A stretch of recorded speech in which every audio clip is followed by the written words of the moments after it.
Te atualiza ainda sobre o São Paulo, que pode cair no grupo da morte da Libertadores da América. Fala também de Arboleda, com postagem enigmática nas redes sociais. Muita gente imaginando que o equatoriano não volta para o tricolor em 2026.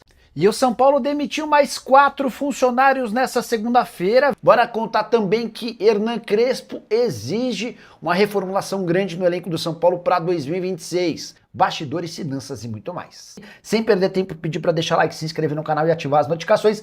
E essa história de que Arboleda pode deixar o São Paulo na virada do ano. Foi o próprio Arboleda quem causou essa dúvida no torcedor tricolor quando postou uma mensagem de fim de ano. O Arboleda escreveu, abre aspas, não foi o ano que todos nós queríamos, estamos cientes disso. Queremos apenas pedir desculpas aos nossos torcedores por todos os momentos difíceis que passamos, mas tenho certeza de que, no ano que vem, os jogadores que permanecerem no clube darão tudo de si e lutarão para conquistar grandes coisas com esse grande clube, fecha aspas. Muita gente entendeu essa parte final da frase como um anúncio de despedida, como uma preparação para o torcedor. Olha, muita gente não vai voltar e eu talvez não volte. Fui consultar a diretoria de São Paulo, que assegurou que não existe nenhum movimento para que o Arboleda saia. Apesar da idade avançada, 34 anos, e da necessidade do São Paulo em baixar custos e a idade média do elenco, não faz parte dos planos da diretoria abrir mão do Arboleda. Até porque ele não tem um valor de mercado muito alto, exatamente por conta dessa idade. Contrato até 2027, zagueiro que custa na casa dos R$700 mil por mês, entre salários, direitos de imagem e uma dívida que o Arboleda tinha no mercado e o São Paulo assumiu. Temporada atual de 45 jogos e 4 gols, apesar dessa declaração, no São Paulo a garantia é de que ele fica. E você, na condição de dirigente tricolor, manteria o Arboleda ou abriria a mão do atleta? Já uso o espaço para comentário para registrar sua opinião, beleza? Preciso te atualizar agora sobre o São Paulo. Tricolor corre enorme risco de cair no grupo da morte na Libertadores da América.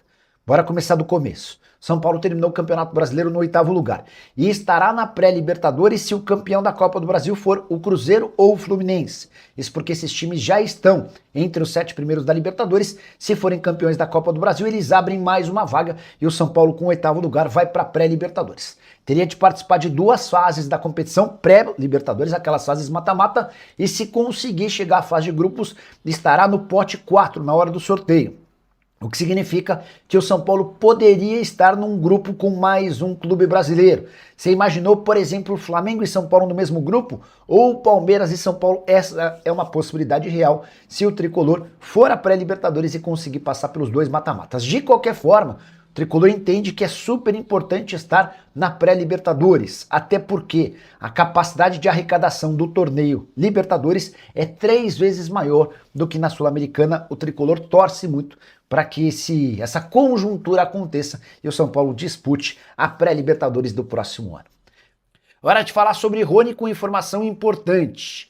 Rony foi sondado nos últimos dias por 2 clubes brasileiros, embora o próprio atacante tenha dito, depois da vitória por 5-0 contra o Vasco nesse domingo, que ninguém o procurou, que ele não tinha informação nenhuma de mercado. Posso assegurar, conversando com pessoas próximas ao Rony, de que 2 clubes da Série A fizeram contato. Se assustaram com os atuais vencimentos do Rony. O atacante ganha no Galo 1.600.000 por mês e tem contrato até dezembro de 27. Diante desse cenário, fica difícil imaginar que o Rony troque o Atlético por outro clube brasileiro. A maior possibilidade hoje para o Rony deixar o Galo seria uma negociação para o exterior. Até porque seu contrato com o Atlético prevê a multa de 6,5 milhões de euros, multa rescisória em caso de propostas do exterior. No Brasil, a multa é gigante, para cima de 150 milhões de reais. No exterior, basta que qualquer clube se acerte com o Rony e banque 6,5 milhões de euros e o Atlético é obrigado a negociá-lo. Vale a lembrança de que esses 6,5 milhões de euros foi exatamente a grana investida pelo Galo quando da contratação do jogador. Temporada do Rony de 63 jogos, 13 gols e 5 assistências. Ele foi titular em 51 partidas e reserva em 12. Lembra que eu te contei que o São Paulo passaria pela maior reformulação dos últimos anos, certo? Pois nessa segunda-feira foram mais 4 funcionários demitidos. Tudo começou com as saídas de Carlos Belmonte, Chapecó e Nelsinho, que eram diretores de futebol. Na semana passada, outros 7 funcionários acabaram dispensados. Nessa segunda-feira, caíram mais 4. Um médico, um auxiliar de fisiologia, um coordenador de reabilitação física e um fisioterapeuta. Vi muita comoção de torcedores do São Paulo em relação à dispensa desses funcionários e fui perguntar para os dirigentes do Tricolor o que motivava a dispensa de alguns funcionários com salários bem baixos. Consegui algumas explicações importantes. Entre elas, 2 desses funcionários foram dispensados porque em algum momento ao longo da temporada chegaram sem nenhuma condição de trabalho. Haviam molhado a palavra, se é que você me entende. Havia casos também de pessoas ganhando muito mais do que a média da categoria. Um dos casos de demissão teve a ver com uma conduta inapropriada naquele caso do Oscar. Vocês lembram que o Oscar precisou ser recolhido para um hospital porque passou mal depois de exames de rotina no São Paulo. Preciso contar ainda que todas essas demissões têm também por trás a intenção de mudar a filosofia no São Paulo. O Tricolor entende que há muita acomodação de funcionários do São Paulo e a ideia é fazer com que os profissionais que estejam no Tricolor sejam muito mais assertivos. Os novos contratados para todas essas posições serão anunciados muito em breve. A tendência é que não tenhamos mais demissões de funcionários, pelo menos em 2025. A partir de agora, o São Paulo passa a trabalhar na reformulação do elenco. Já dá para cravar que Dineno e Rigoni não ficam. Outras mexidas serão feitas no departamento de futebol profissional e a qualquer momento começo a trazer novidades sobre contratações. Se curtiu o vídeo, não esquece de deixar like, de se inscrever no canal. A gente se encontra assim que surgir notícia. Tchau! Qual o tamanho da reformulação que o São Paulo passará em 2026? Essa pergunta foi feita a Hernan Crespo, que deixou bem clara a vontade de mexidas impactantes. O questionamento foi feito depois de o São Paulo perder para o Vitória por 1-0 em Salvador, resultado que ainda manteve o São Paulo na 8ª colocação do Campeonato Brasileiro. O Tricolor estará na pré-Libertadores da América se Fluminense ou Cruzeiro vencerem a Copa do Brasil. Bora para a declaração do Crespo. E a mexida? Qual o tamanho da reformulação, abre aspas, para o treinador argentino? Quando chegamos, estávamos a 1 ponto do Z4. E acabar em 8º é positivo, mas não estou feliz, porque o São Paulo pode fazer muito mais.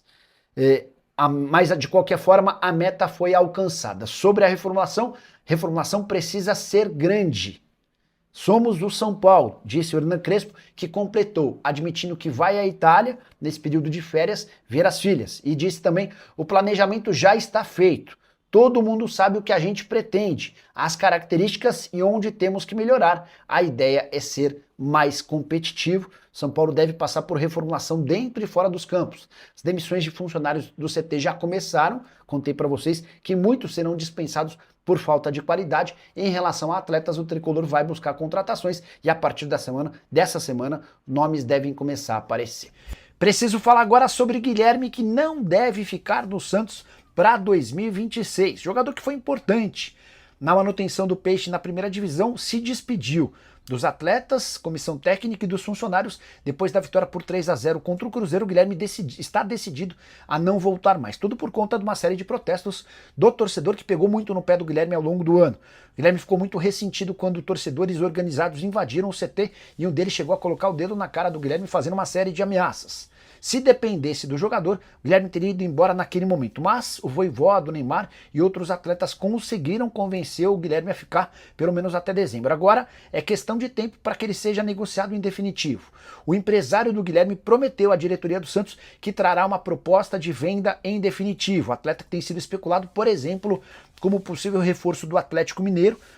Há quem garante, inclusive, que poderia haver uma troca do Gabriel Menino pelo Guilherme. O Santos trabalha hoje com a ideia de vendê-lo sem qualquer negociação além disso. Um dos possíveis destinos do atacante é a Major League Soccer, inclusive nos Estados Unidos, onde o Guilherme vai passar parte de suas férias. Preciso te contar agora sobre um ex-corintiano com moral no mercado. Luiz Mandaca, volante, 24 anos de idade, revelado no Timão e negociado em definitivo com o Juventude, fez bom campeonato brasileiro, temporada de 41 jogos, 3 gols e 2 assistências, titular absoluto. E mesmo com o fato de o Juventude ter sido rebaixado, o Mandaca segue na mira de clubes brasileiros. Vasco, Botafogo, Fluminense, Atlético Paranaense e Red Bull Bragantino já entraram em contato com o Juventude na tentativa de adquiri-lo para 2026. Corinthians não recebe absolutamente nada além do percentual do mecanismo de solidariedade, embora não dê para imaginar uma negociação das mais altas.